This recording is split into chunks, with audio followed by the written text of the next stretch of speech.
এক ব্যক্তি ইয়ামেনের বাসিন্দা, তার মাকে খাদে করে ইয়ামান থেকে মক্কা শরীফের মধ্যে নিয়ে আসলেন।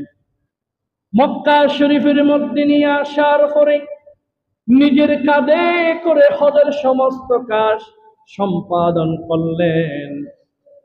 সম্পাদন করার পরে বিদায়ী তোয়াব দেওয়ার সময় হঠাৎ করে তোয়াবের মধ্যে হযরত আব্দুল্লাহ ইবনে উমর রাদিয়াল্লাহু তাআলা আনহুর সাথে দেখা হয়ে যায়।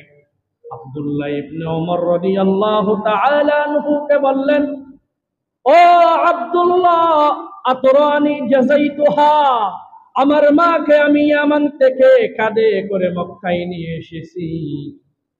শুধু মক্কায় এনেছি তা নয়, আমার মাকে কাঁধে করে আমি মিনা মুজদালিফা জামারাতে পাথর নিক্ষেপ করেছি, সাফা মারওয়া সাই করেছি, আমি হজের সমস্ত কাজ শেষ করেছি। আমি এখন বিদায়ী তোয়াব দিচ্ছি। যেহেতু আমি ইয়ামানের বাসিন্দা, আমি চলে যাব।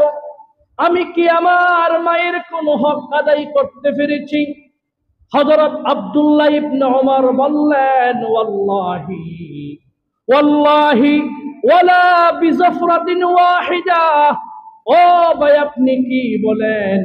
তোমার মা তোমাকে যে 2.5 বছর কিংবা 2 বছর দুধ পান করিয়েছে, ওই দুধের এক ফোঁটা হক তুমি আদায় করতে পারোনি। আল্লাহু আকবার। মা বাবার হক আদায় করা কারো পক্ষে সম্ভব নয়।